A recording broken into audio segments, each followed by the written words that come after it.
P ജയചന്ദ്രന്റെ മരണം അറിഞ്ഞ ഞെട്ടലിലാണ് ഇന്ന് ഓരോ ഗായകന്റെ ആരാധകരും. അദ്ദേഹം വളരെ നാളായി അർബുദ ബാധിതനായി ചികിത്സയിലായിരുന്നു. ക്യാൻസറിന്റെ പിടിയിലായതോടെ അദ്ദേഹം തീരെ അവശ്യ നിലയിലേക്ക് എത്തിയത് നമ്മൾ കണ്ടു. എന്നാലും അവസാന നാളുകളിൽ അദ്ദേഹം സംഗീതത്തെ മുറുകെ പിടിച്ചിരുന്നു.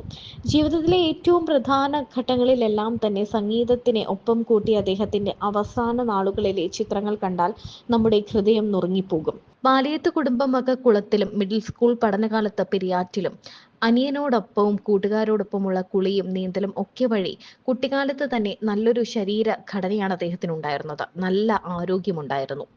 ഈ കുട്ടിക്കാലത്തെ നീന്തലും കുളിയും ഭക്ഷണവും കുടുംബവും എല്ലാം തന്നെയായിരുന്നു തന്റെ ആരോഗ്യ രഹസ്യമെന്ന് അദ്ദേഹം പലപ്പോഴും പറഞ്ഞിട്ടുണ്ട്. ഹൈസ്കൂൾ പഠനകാലത്ത് ഭാഗപത്രപ്രകാരം കിട്ടിയ ഇരിങ്ങാലക്കുടയിലെ വീട്ടിലേക്ക് കുടുംബത്തോടെ താമസം മാറ്റി. അവിടെ നാഷണൽ ഹൈസ്കൂളിൽ 8ാം ക്ലാസ്സിൽ ചേർന്നു. മലയാളം അധ്യാപകൻ KV രാമനാഥൻ മാഷിന്റെ പരിലാളനയിലാണ് ജയചന്ദ്രൻ എന്ന ഗായകൻ രൂപപ്പെട്ടത്. അത് കഴിഞ്ഞ് പ്രീ യൂണിവേഴ്സിറ്റി BSc കോഴ്സുകൾ ചെയ്തു. ഇരിങ്ങാലക്കുടയിൽ തന്നെ ക്രൈസ്റ്റ് കോളേജിലായിരുന്നു അദ്ദേഹത്തിന്റെ വിദ്യാഭ്യാസം. സ്കൂളിൽ പഠിക്കുന്ന സമയത്ത് ജയചന്ദ്രന്റെ പ്രധാന കായിക വിനോദം എന്ന് പറയുന്നത് ബാഡ്മിന്റണും കോളേജ് ജീവിതകാലത്ത് ക്രിക്കറ്റും ആയിരുന്നു. നല്ല ഒന്നാന്തരം ബാറ്റ്സ്മാൻ കൂടിയായിരുന്നു അദ്ദേഹം. ക്രിക്കറ്റിൽ ജ്യേഷ്ഠ സഹോദരനായിരുന്നു അദ്ദേഹത്തിന്റെ ഗുരു. കൂടാതെ കോളേജിൽ പഠിക്കുമ്പോൾ NCCയിലും അംഗമായിരുന്നു. സ്കൂളിലും കോളേജിലും പോയിരുന്നത് സൈക്കിളിലായിരുന്നു. ഹൈസ്കൂൾ പഠനകാലത്ത് സൈക്കിൾ യാത്രയിൽ ഒരു രസകരമായ അനുഭവം ഉണ്ടായത് അദ്ദേഹം പറഞ്ഞിട്ടുണ്ട്. മുൻപ് നല്ലൊരു ഭക്ഷണപ്രിയനായിരുന്നു ജയചന്ദ്രൻ. അന്ന് തൃശ്ശൂരിൽ പ്രശസ്തമായ പത്താൻസ് എന്നൊരു ഹോട്ടൽ ഉണ്ടായിരുന്നു. ക്രിക്കറ്റ് മത്സരങ്ങൾക്കൊക്കെ പോയ ശേഷം അവിടെ പോയി ഭക്ഷണം കഴിക്കുന്ന കാര്യത്തിൽ അദ്ദേഹം പ്രത്യേക നിയന്ത്രണം പുലർത്തിയിരുന്നതായി കേട്ടിട്ടുണ്ട്. തികഞ്ഞൊരു വെജിറ്റേറിയൻ ആയിരുന്നു അദ്ദേഹം.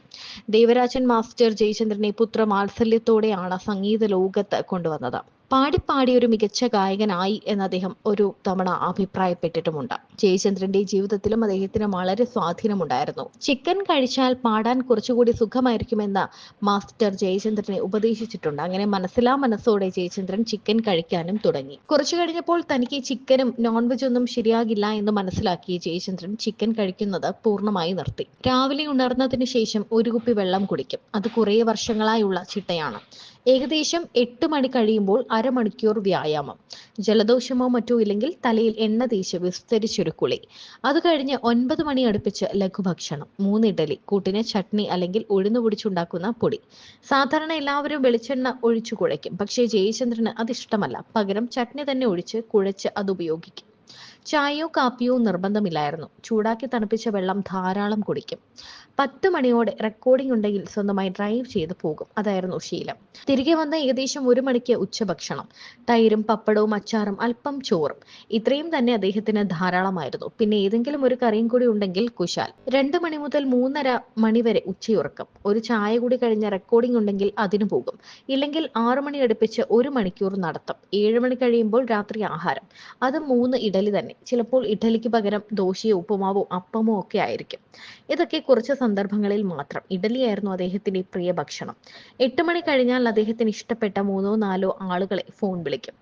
ഇഷ്ടഗാനങ്ങൾ, രാഷ്ട്രീയ കാര്യങ്ങൾ, സ്മരണകൾ, ഓർമ്മകൾ, പുതിയ സംഭവങ്ങൾ, അങ്ങനെ ചർച്ചകൾ നടക്കും. പിന്നീട് 11:30 ഉറക്കം.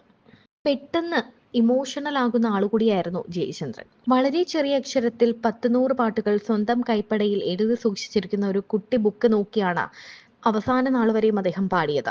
Tab, touch phone, WhatsApp, Facebook, SMS എല്ലാം അദ്ദേഹത്തിന് അന്യമാണ്. ഇത്രയും ചെറിയ അക്ഷരം വായിക്കുന്നതിന് ഇന്നും കണ്ണട ആവശ്യമില്ലായിരുന്നു അദ്ദേഹത്തിന്. ചെറുതായി ഷോർട്ട് സൈറ്റ് ഉണ്ടായിരുന്നു. അത് പിന്നീട് മാറുകയും ചെയ്തു. അതിനുശേഷം വായിക്കുവാനായി കണ്ണട ഉപയോഗിച്ചിട്ടേയില്ല. ചെറിയ കാര്യങ്ങൾക്ക് ഒരുപാട് ഒച്ച വെക്കുന്ന അദ്ദേഹം വലിയ കാര്യങ്ങൾ വളരെ സമാധാനത്തിൽ അഭിമുഖീകരിക്കാറുമുണ്ട്. അടുത്തു കഴിഞ്ഞാൽ ഏറ്റവും നല്ലൊരു ബന്ധു, മറ്റുള്ളവരുടെ കാര്യങ്ങളിൽ ഒരുപാട് അനുകമ്പയും ശ്രദ്ധയുമുള്ളൊരു സാധാരണ മനുഷ്യൻ കൂടിയായിരുന്നു അദ്ദേഹം. ലളിതയായിരുന്നു അദ്ദേഹത്തിന്റെ ഭാര്യ. 2 മക്കൾ, ഒരാണും ഒരു പെണ്ണും. മകൾ ലക്ഷ്മി, മകൻ ദിനനാഥ്. മകനെ പാട്ട് പഠിപ്പിച്ചില്ല എന്ന് അദ്ദേഹം പറഞ്ഞിട്ടുണ്ട്. എന്നാൽ മകൻ ഗായകൻ കൂടിയാണ്.